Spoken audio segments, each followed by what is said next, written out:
j'ai pas arrêté de bosser pour cette vidéo, je n'en peux plus, je dois enchaîner avec le tournage et le montage. J'espère qu'elle va sortir ce soir, peut-être elle va sortir tard, on verra. Donc vous l'avez vu, c'est la journée 2 de la Ligue des Champions. La première journée, franchement, vous avez été pas mal à kiffer, ça fait plaisir. Il y avait beaucoup de likes, donc vraiment ça fait plaisir. Donc voilà, je vais le redire, mais évidemment, ces vidéos ça prend du temps à faire. Je me tape des matchs en entier. Je me tape les résumés des matchs que je regarde pas du coup. J'essaye de faire quand même un truc détaillé, que ce soit pas juste les scores. Donc voilà, je note beaucoup de noms, beaucoup de stats, beaucoup de petites informations. Pareil au montage, j'affiche tous les petits résumés avec les buteurs et tout. N'hésitez pas à mettre un pouce bleu si vous avez kiffé et pourquoi pas à partager si vous avez des potes qui suivent le foot, qui aiment la SMR, ça peut être bien. Donc ce soir voilà, c'est votre petit résumé Ligue des Champions. Pour ceux qui ont la flemme de regarder les vidéos de 50 minutes de Willou sur un seul match. Ou alors voilà pour ceux qui suivent de loin le foot mais qui veulent se tenir informés. Donc voilà, aujourd'hui on est là pour ça, c'est la deuxième journée et il s'est passé plein de choses. J'ai 3 feuilles, non 4 feuilles de blabla.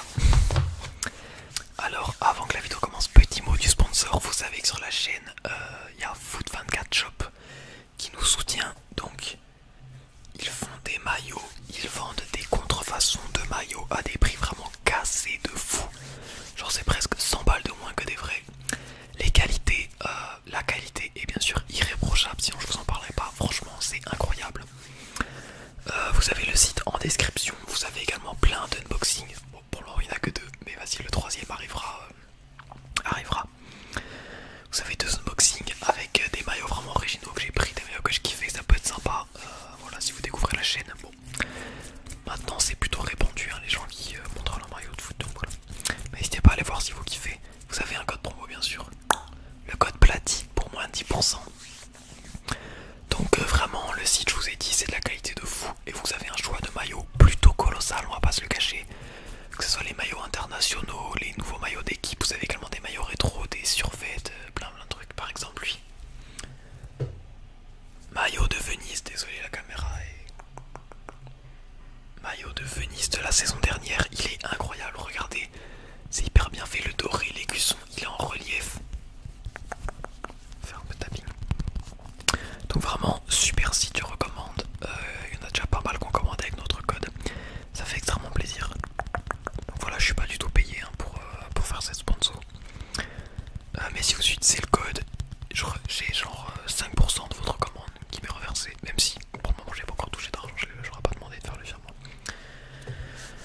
Donc voilà, n'hésitez pas à aller checker. Et puis nous on va commencer avec cette grosse vidéo. Alors attendez, je regroupe les trucs. Ok, on va commencer par là. Alors comment ça va se passer? Je vais vous faire le petit résumé de chaque match. Désolé, il y a mon chat qui miaule. Et puis à la fin, il y aura également les 3 petits flops et les 3 top performances. Donc voilà, on va commencer avec... Alors, on va commencer avec PSV contre le Sporting Portugal. Alors nous avons eu un score de 1-1. Vous avez la petite affiche ici normalement.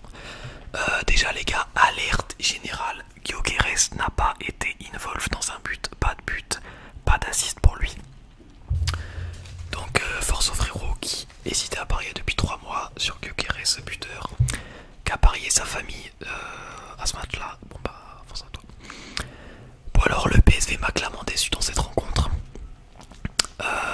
Même si ils ont ouvert le score très tôt à la 15e minute. Désolé si je prononce mal des noms, but de Charten. Voilà, qui récupère le ballon, ensuite un dégagement raté de la défense. Hop, magnifique tir hors de la surface. Alors vous avez également dans la description, comme au premier épisode, je vais vous faire une petite compile des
En gros, le PSV doit s'en vouloir. Franchement, c'est pas possible. Les mecs, ils ont rien foutu. Ils ont tellement de choc, genre. Les mecs, on aurait dit, ouais, j'ai marqué, on aurait dit y tirer juste pour les stats. C'est y tirer, mais vas-y, ils essayaient même pas de marquer. Donc le PSV, 1 point en 2 matchs. Franchement, ça se passe plutôt mal pour eux. Vous allez voir que le PSV, je l'ai mis dans les flops. Hein, vraiment, c'est quand même une équipe qui est censée se donner et qui peut facilement remporter un match face au Sporting, honnêtement. Est-ce que là, c'était cette année, enfin l'année dernière, qu'ils avaient gagné le championnat des Pays-Bas? Je sais plus. Bon, on enchaîne avec le second match. Slovan Bratislava City. Bon, pas grand chose à dire. Il y a eu 4-0 pour City. Ils ont clairement dominé le match. 3 tirs à 28, 23% de possession à 77. Même s'ils ont très mal commencé, ils auraient pu se prendre un but dès le début. Est-ce que l'absence de Rodri se fait ressentir? Peut-être. Mais bon, il y a Gundogan qui ouvre le compteur LDC de City de cette saison. Ils n'avaient pas marqué face à l'Inter. À la 8ème minute, d'ailleurs j'en profite pour dire que City, ils avaient clairement aligné l'équipe B. T'avais Ortega en gardien à la place d'Ederson, t'avais Rico Levis, t'avais Matthäus Luiz. Qui es-tu? Il y avait Doku, il y avait Savinho, il y avait Phil Foden. Bon voilà, c'est pas des mecs nuls, mais bon, c'est des remplaçants quoi. Foden, en parlant de lui, qui marque à la 15ème. Bon bah voilà, les mecs qui dominent, ils s'arrêtent pas de bombarder le gardien. 58ème Haaland qui triple le gardien. Et 73ème minute Makati. Le mec a un prénom d'antivirus quand même. Il marque son premier but avec City. Donc voilà, City assure. Et puis Bratislava, force à eux. En 2 matchs, ils se sont pris 9 buts. Ils en ont marqué aucun. Bon, il y a certaines équipes qui se prennent 9 buts en un match, on va pas dénoncer, mais bon. On va enchaîner les gars avec Salzbourg contre Brest. Alors là, Brest, franchement, incroyable. Les mecs, ils sont trop chauds. Déjà, dans la première journée, j'avais parlé d'eux. L'équipe me fait kiffer, franchement. J'avais jamais regardé un match de Brest, je connaissais presque pas les joueurs. Mais franchement, plus les journées passent et plus l'équipe m'intéresse. Donc ils sont quand même largement dominés jusqu'à la 23ème minute où sur un contre à Jork, on en avait parlé dans le premier épisode, il délivre une passe sublime pour Sima. Donc voilà, but de Sima en première mi-temps. Salzbourg, ils sont beaucoup trop gâchés malheureusement. Bizot, je sais pas comment ça se prononce. Le gardien de Brest a fait un match incroyable honnêtement. Et même pour le deuxième but de Brest, c'est lui qui a lancé l'action avec une passe vraiment de fou vers l'attaque, incroyable. Donc deuxième but de Camara à la 66ème. Désolé si des fois je me trompe hein, sur les stats parce que je les note mais j'ai pas le petit truc que vous voyez, enfin sur les timings. Donc voilà, il marque à la 66ème, encore un peu contre le cours du jeu. 66e minute, encore une erreur de Salzbourg qui rend le ballon. Puis le gardien, il la capte pas. Hop, petit tapin de Sima qui marque son 3ème but quand même, déjà. Et puis à la 75e minute, on a le 4ème but de Brest sur une action collective magnifique. Donc Brest, franchement, ça impressionne. Mais Salzbourg était clairement pas focus, franchement. Ils ont vraiment rien foutu. Et puis Brest était en mode Barça 2015, donc bon. Brest, franchement, respect. Les supporters, vous devez être contents. Salzbourg, pareil. Pas un seul but marqué, 7 buts encaissés. Faut se réveiller, les gars. Faut se réveiller. On enchaîne avec un petit match. Stuttgart, Sparta Prague, 1-1. Alors, c'est la première rencontre entre ces deux équipes. Petit fait intéressant. On a Stuttgart qui ouvre le score rapidement grâce au français Mio. De la tête, voilà. Mais Sparta Prague égalise sur un coup franc direct tiré par Kairinen. Le tir est parfait, pleine lucarne et tout, pareil, ce sera dans la description. Prague, ils sont à 2 doigts de marquer le but du 2-1. Ils touchent le montant pour la 2e fois. Les mecs, vraiment, ils sont pas là pour déconner. Stuttgart qui a quand même fait une très bonne performance la saison dernière, même s'ils se sont un peu fait dépouiller niveau mercato. Prague, ils sont venus en Allemagne pour gagner quand même. Deuxième mi-temps, sans plus, hein, les deux équipes sont très actives, elles se valent, ça finit sur le point du nul 1-1. Donc Prague avec 4 points face à deux adversaires quand même d'un niveau assez équitable à eux. Donc très bon début pour Prague, qui est une équipe vraiment qui se donne à fond, je trouve.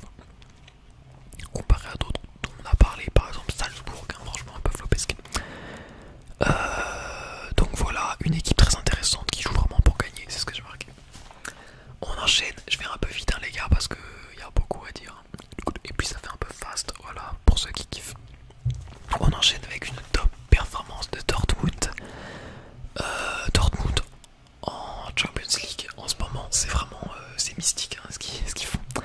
Qui atomise le Celtic 7-1 alors que le Celtic avait gagné leur dernier match 5-1 il me semble quand même. Donc triplé d'Adeyemi, doublé de Guirassy, qui du coup est à 3 buts déjà. Paino Gittens encore titulaire qui a fait un très très bon match dans le dernier épisode. J'avais parlé de lui.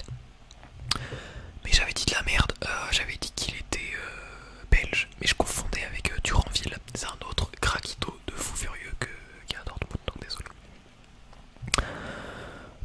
Bon bah le premier but c'est Emre Can qui marque son penalty grâce à une sortie nulle, enfin à cause d'une sortie catastrophique du gardien. On a Maeda qui égalise à la 9ème, deuxième but pour lui. Donc on se dit, ah si c'est un match qui commence fort, ça vas-y, on s'attend pas à 7-1 quand même, Celtic réagit vite mais bon. Après ça déroule, but d'Adeyemi, deuxième but d'Adeyemi sur un shoot de fou furieux, penalty de Guirassy obtenu par Adeyemi et Adeyemi qui marque encore. Donc avant la mi-temps, il y a énormément de buts qui ont été claqués quand même en fait. Dans le premier épisode j'ai critiqué Adeyemi, bon le frérot il a regardé la vidéo, il a décidé de m'enculer. Vraiment Adeyemi, ce mec je le trouve vraiment gaze mais bon. Vas-y il a assuré. Bon bah seconde mi-temps, Guirassy qui marque un but à la 65e minute sur un super mouvement. Et puis Nmecha sur une frappe de loin ras du sol, 78e minute qui atomise Celtic pour le 7ème. Bon. Le BVB voilà, hein, comme je vous l'ai dit, en Ligue des Champions. La saison dernière, comment ils arrivent en finale, on sait pas. En Ligue des Champions c'est un peu mystique, ils sont premiers il me semble là du tableau du coup, avec la différence de but.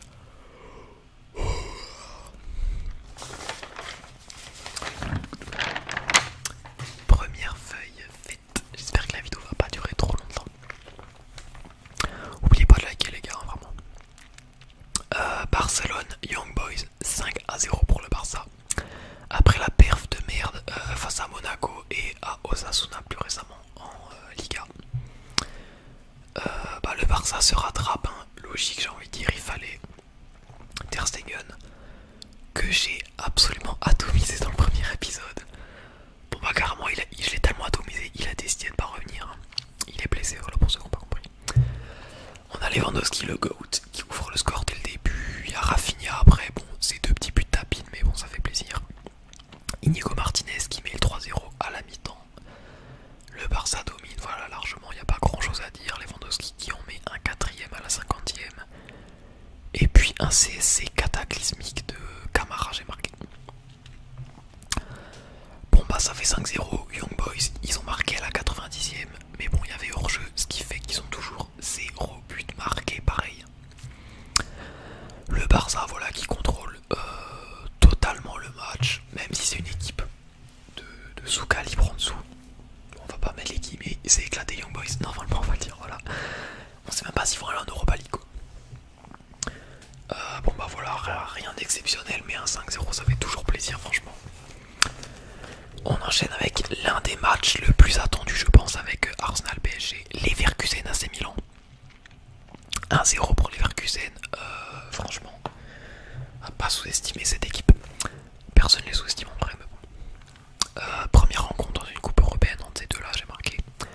Donc Milan, il fallait se rattraper face à la débâcle, suite à la débâcle face à Liverpool. Pardon, je baille de fou.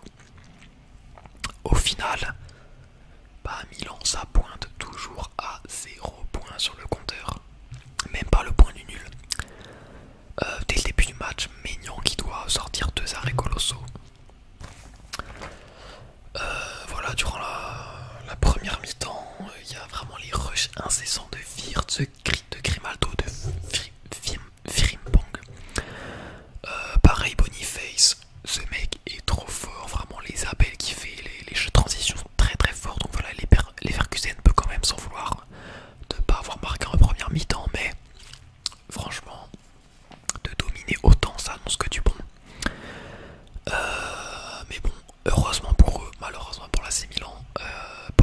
se marque rapidement à la 51e minute. Donc 1-0, là voilà, cloc cloc cloc cloc cloc, les cloches sonnent, Milan, ils essayent de se réveiller, mais bon. Arderechki, Radeki, je sais jamais comment le dire, le gardien de Leverkusen, franchement très très bon gardien quand il est dans ses bons jours.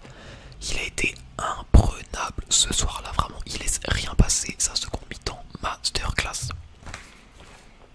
À la 81e minute, il y a une occasion énorme vraiment de venir chercher un petit point. Hernandez, il tape un ballon de fou sur la transversale, la balle elle revient sur Morata. Déjà tu sais que l'action elle est finie, je l'ai dit. Voilà, le mec il a juste à faire la tête, le gardien il peut rien faire, il la met à côté. C'est Morata j'ai envie de dire. Donc voilà, le Bayern fait peur, c'est une équipe à ne pas sous-estimer comme je l'ai dit, hein, franchement. Ils ont gardé leurs meilleurs joueurs, leur entraîneur, ils ont les 6 points, alors qu'ils ont affronté quand même des équipes respectables. Je ne sais plus qui ça va affronter premier match. Mais bon là, l'AC Milan, même si l'AC Milan, ils sont pas très en forme en ce moment, c'est quand même une bonne performance.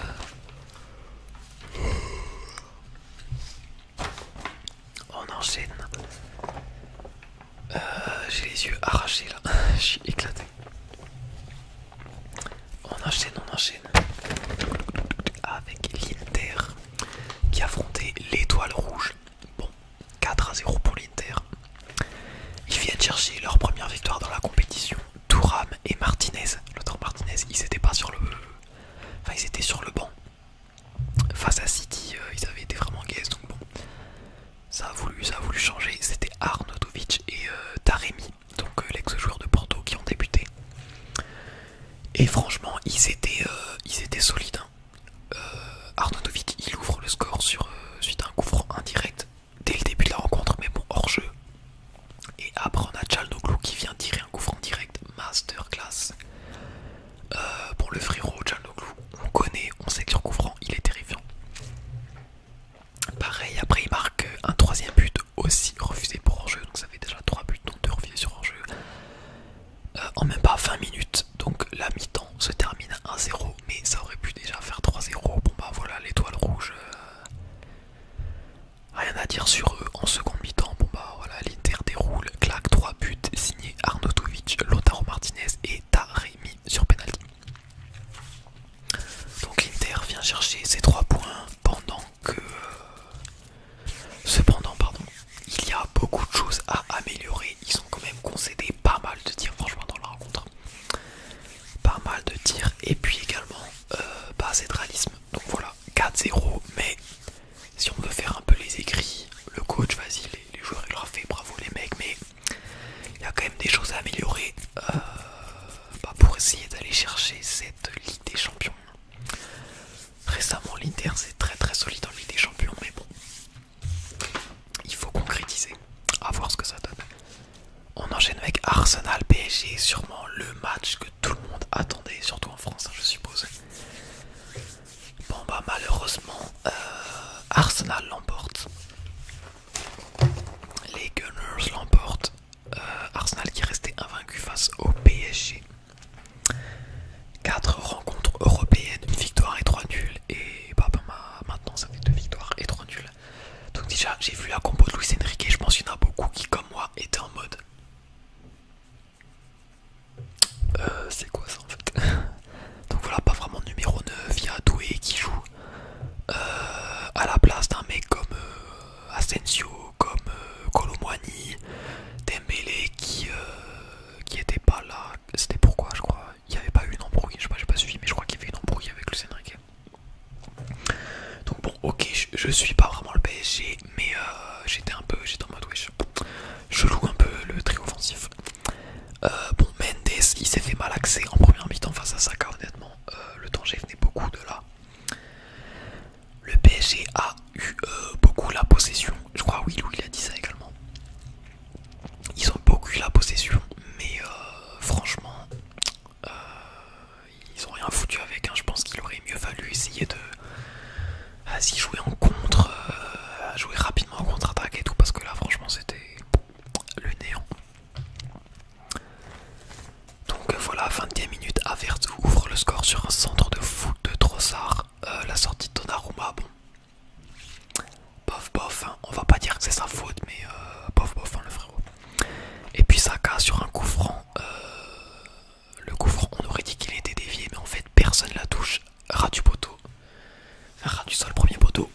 moi je suis supporter parisien, je vois ce but, le replay, j'ai envie d'exploser mon crâne. Le but il est nul à chier. Il est trop nul. Donc voilà, la première mi-temps en fait c'est vraiment ce qui leur a coûté je pense. Parce que la seconde mi-temps, vas-y ça allait mieux. Bon après c'est Arsenal, il faut pas tout dramatiser franchement. C'est comme le Bayern, bon on va en parler plus tard mais bon. Voilà c'est pas... Il y a des choses à améliorer, il y a de la merde. Mais bon voilà faut pas dramatiser. Donc voilà c'est surtout la première mi-temps qui leur a coûté. Bon bah voilà ils ont essayé de rattraper les pots cassés en seconde mi-temps. Mais ce n'était pas suffisant. Voilà, Arsenal était meilleur, ils auraient pu même quand même en mettre un ou deux de plus honnêtement. Le PSG franchement là, c'est pas une équipe qui fait peur je trouve pour ce début de saison. Bon à part certains joueurs comme Barcola, Hakimi, pareil Joao Neves là, très très bon. C'est pas bon voilà. Genre là quand il y aura PSG Bayern, je vous avoue que j'ai pas vraiment peur. Pas vraiment peur. On verra ce que ça donne. Donc voilà. On va enchaîner avec Shakhtar Atalanta 3-0 pour l'Atalanta. Voilà l'Atalanta qui avance un peu dans l'ombre. Hein. Ils sont venus chercher les 3 points. Faut pas les sous-estimer quand même. Ils sont des très très bons joueurs. Lookman, Kosunu, TK Taylor, Sarnecci le gardien. Donc 20e minute, il y a Jim City qui ouvre le compteur but de l'équipe. Ils n'avaient pas encore marqué. Lookman à la 44e. Première mi-temps, vraiment Shakhtar inexistant. Vraiment Shakhtar, une équipe flopesque hein, cette saison. Bon, après le contexte aussi du pays n'aide pas, mais bon. Alors que l'Atalanta, franchement, dans ce match, le football c'était très beau. Vraiment, ça jouait rapidement. C'était des petites passes rapides et tout comme ça. Qui fait pas une grosse opposition en face, mais voilà, quand ils ont pu déployer leur jeu, c'était plutôt attractif. Et puis on a Belanova à la 48e minute qui marque. Bon bah voilà, le match plié 3-0. Ciao, au revoir. Shakhtar, voilà, je le dis, ça va vite dégager. Je sais même pas si ça va aller en Europa League. Après ils affrontent Arsenal, bon, Young Boys, PSV, Bayern, Brest, PVB. C'est pas facile. On a ensuite le match un peu surprise. J'ai marqué ouais, le match banger surprise. Girona, Feyenoord, 2-3 pour Feyenoord. Donc les deux équipes qui restaient sur une défaite. Rien d'inquiétant, c'était face au PSG et au Bayern. Donc là, il fallait quand même une victoire pour une des deux équipes si on veut bien avancer. Bon bah on a le premier but de Girona qui ouvre le score sur corner. Feyenoord qui répond ensuite à un coup franc indirect. Je crois qu'il est compté comme un CC. Et puis après ils en mettent un autre. Donc ça fait 2-1. On a également un penalty arrêté par Girona. Je vais... Le nom du gardien, bon. Le nom du gardien de Girona, bon. Vas-y frérot. Le frérot s'appelle Gazzaniga, bon. Désolé, je l'ai dit. Voilà. Donc, magnifique arrêt de Gazzaniga, penalty, voilà. Ça fait toujours plaisir.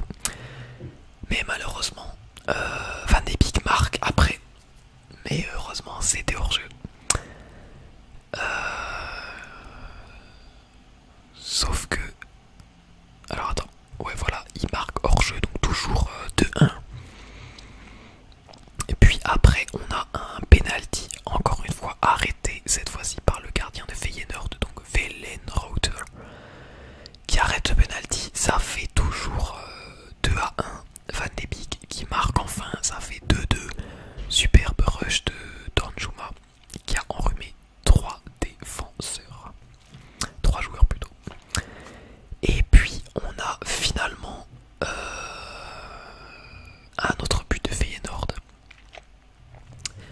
Ils ont arrêté le penalty, ils ont push, ils ont marqué. Tout ça pour se prendre encore un vieux CSC de merde. Donc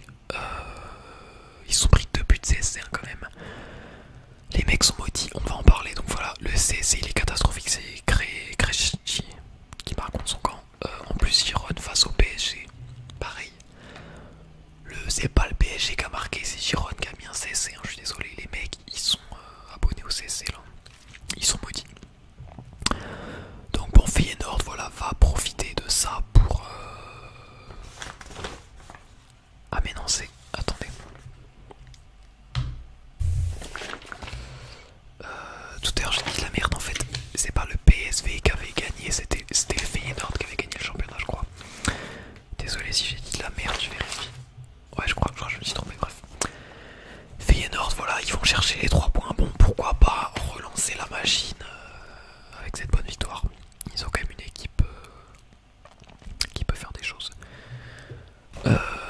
J'ai l'impression que ce résumé était incompréhensible, mes notes étaient trop mal marquées, donc force à vous franchement parce que j'ai très mal organisé ce résumé de match, il s'est passé trop de trucs en fait. Bref on continue, Benfica Atlético 4-0 pour Benfica.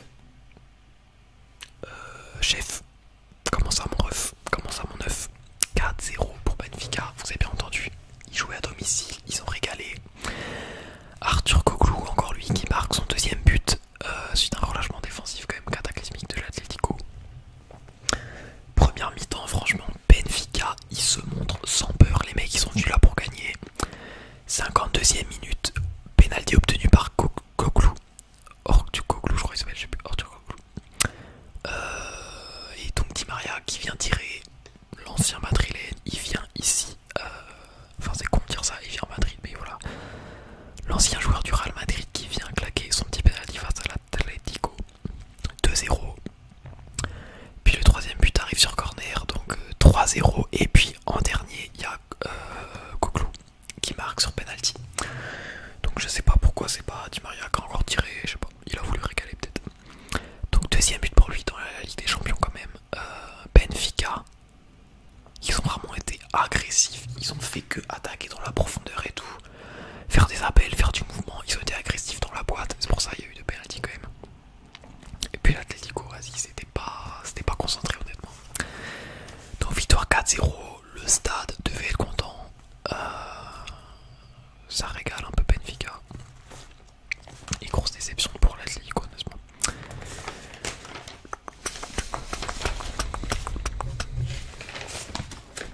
On enchaîne avec un match historique, Lille-Real. Lille qui s'impose 1-0. Le match de fou, l'ambiance de fou honnêtement. Donc première rencontre européenne entre ces deux équipes, la première mi-temps est franchement pas dominée que ça par le Real Madrid, j'ai envie de dire. Il y a plusieurs grosses occasions de chaque côté, donc ok ça commence bien. À la 43e minute, coup franc de Lille. Et suite à ce coup franc, main de Camavinga, le français sur le sol français, qui fait la main, penalty pour Jonathan David. Il porte ses couilles. Là déjà le penalty sifflé, l'ambiance de fou, on aurait dit qu'il avait déjà marqué. Si quand t'es tireur ça peut faire peur. Il allume Lounine. 1-0, l'ambiance de fou furieux. Voilà le mec cold, hop là, il allume le stade une nouvelle fois. Chevalier également en première mi-temps, même durant tout le match, surtout à la fin. Énorme le mec. Et puis il y a également Zegrova, alors je sais pas comment ça se prononce. Ce mec je savais déjà que c'était un craquito honnêtement. Mais j'avais pas vraiment vu de ces matchs et franchement le mec il fait du bien à voir. Il va au Bayern, je suis pas content franchement. Si à un moment Lille il faut faire de la thune, envoyez-le au Bayern SVP. Parce qu'il faut remplacer Coman et Gnabry, on va en parler de cette fraude. Bon bah voilà, deuxième mi-temps, Hendrik sort, le match Lopez de Hendrik, bon. Frérot, voilà, tu n'es pas celui que tu pensais franchement. Faut encore attendre un peu. Tu n'es pas Pelé. Et il y a Mbappé qui rentre sous les sifflets du stade, voilà quand même à noter.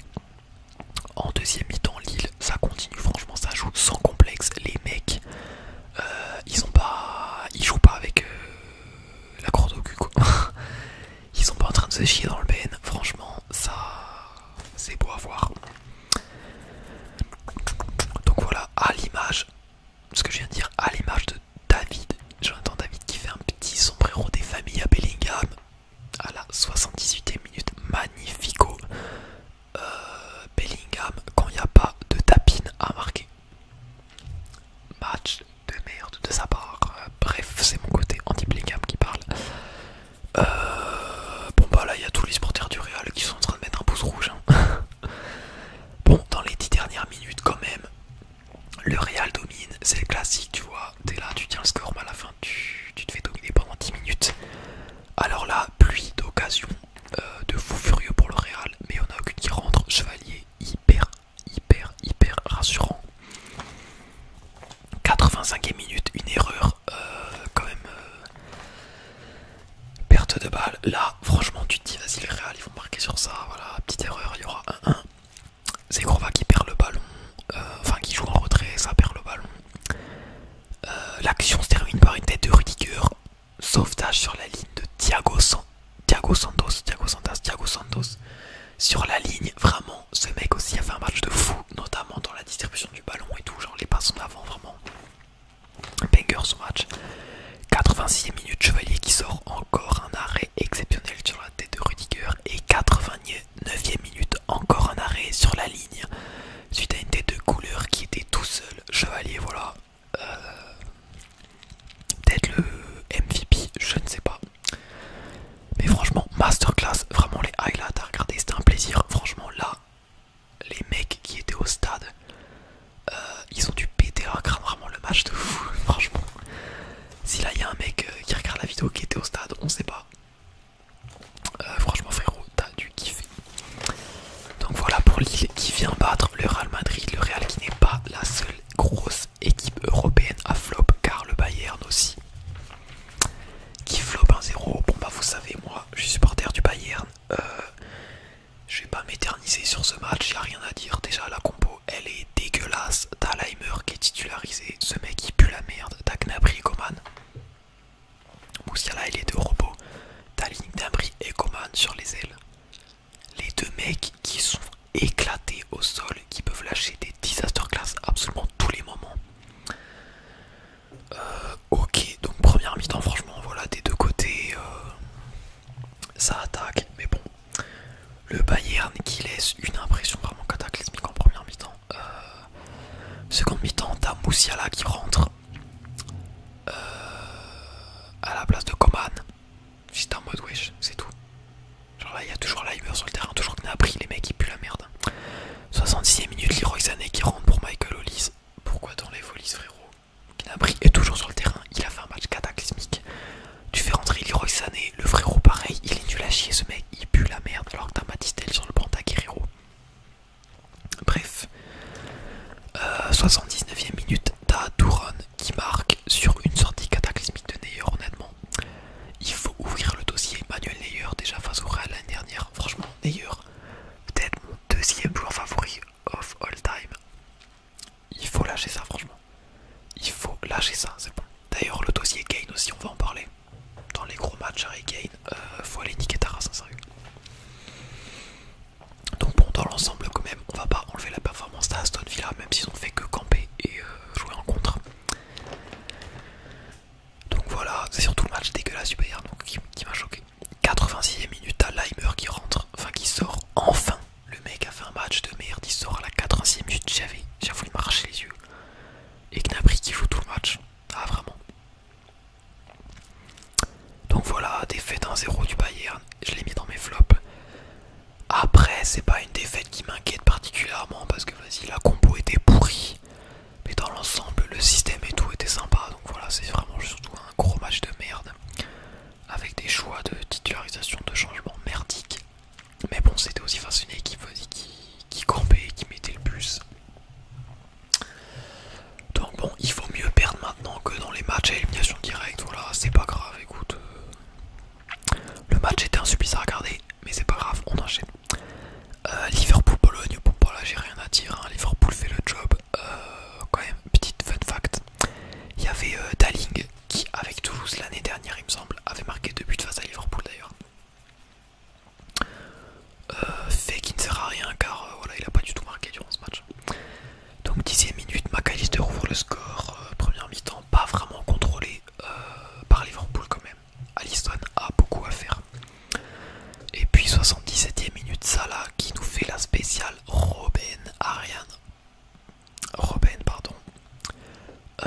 tir enroulé, lucarne opposée.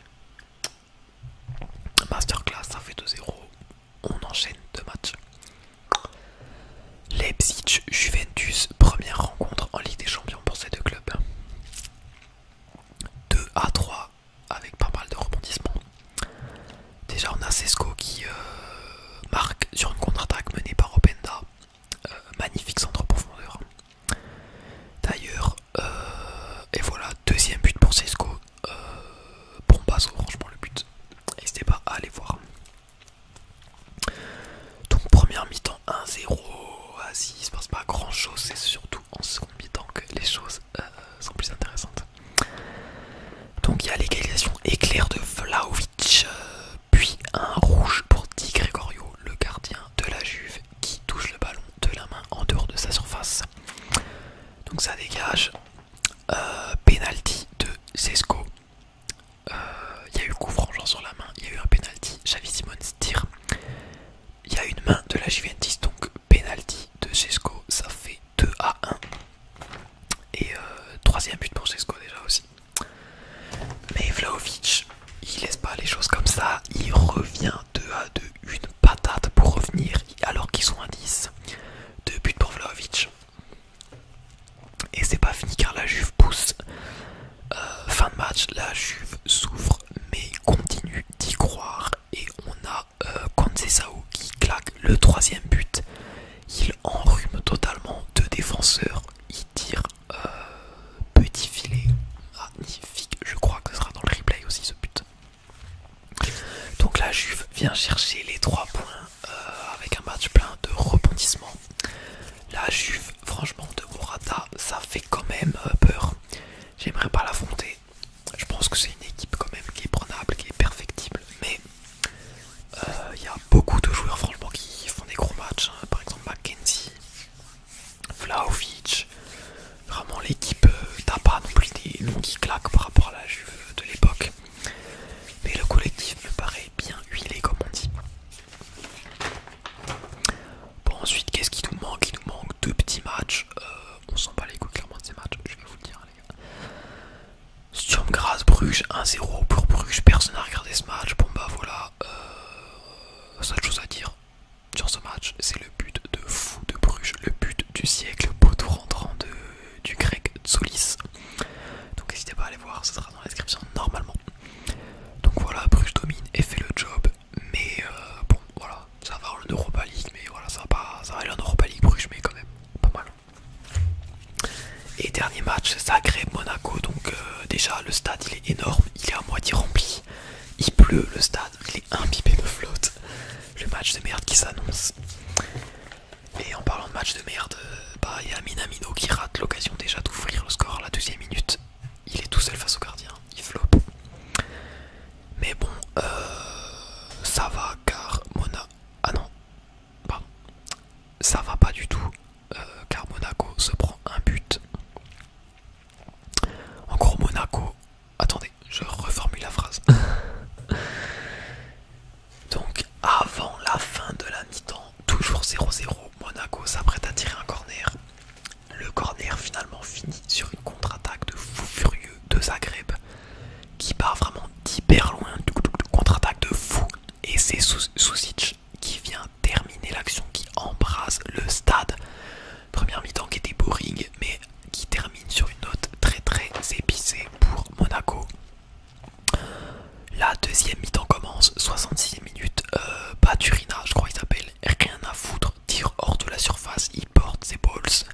C'était lui d'ailleurs qui avait fait l'assist sur la contre-attaque de fou. Ça fait 2-0, le stade est clairement en feu, mais malheureusement pour eux, Monaco va essayer de raccrocher le score et marquer le but du 2-1 à la 73e minute sur une erreur du gardien qui rate un peu sa sortie. Salissou qui marque le 2-1 et penalty qui vient libérer Monaco, qui leur permet d'aller accrocher ce petit match, enfin ce petit point. Et quand même point important parce que ça fait déjà 4 points pour Monaco, hein. On rappelle qu'ils avaient... Attendez, j'ai peur de dire de la merde. Est-ce que c'est Monaco qui avait affronté par Barcelone? Oui, je crois. mais je crois en tout cas Monaco ils avaient gagné leur premier match. Il me semble que c'était face à Barcelone. Désolé les gars. Je ne suis pas Monaco, je ne suis pas un suiveur de Monaco, désolé si je me trompe. Bref, penalty 90e minute, Zakaria qui vient sauver le point du match nul. Donc on a fini. Normalement j'ai rien oublié, j'ai tellement de feuilles là. On va parler des petits tops et des petits flops. Donc voilà.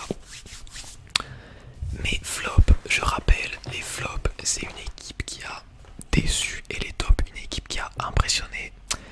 Généralement on va pas mettre un flop et un top dans un même match parce que si un top c'est une équipe qui a impressionné, tu vois. Par exemple quand le Bayern a mis 9-2 à je sais plus qui, la Dynamo Zagreb, ok c'était top mais bon Zagreb on les a pas mis en flop quoi, surtout le Bayern qui était fort. Bref, je vais faire ma gueule, la vidéo est trop longue. Alors dans les flops on a l'Atlético déjà, franchement c'est compréhensible les gars. On a également le PSV, alors ça je pense qu'il n'y a pas beaucoup de gens qui... Enfin je pense que les gens sont en mode ok si tu veux. Mais franchement je vous le dis, moi le PSV c'est vraiment de la sous-performance, hein. Franchement c'est vraiment pas du tout fou pour un club qui est censé quand même être un gros club, hein. Et ensuite le Bayern dans les flops, j'aurais pu mettre le Real. Mais c'est surtout, je voulais surtout mettre Lille dans les tops. Donc dans les tops, Lille qui est notre premier top, bien sûr avec un autre club français, Brest quand même. Le petit 4-0, il passe pas inaperçu, ça fait plaisir. Et également Dortmund quand même, à l'image du Bayern dans la première journée, en mode rouleau compresseur allemand. On respecte la performance quand même. Donc voilà, je n'ai plus de voix, il est 20h27, je vais devoir faire le montage. Est-ce que la vidéo va sortir ce soir? Je ne sais pas.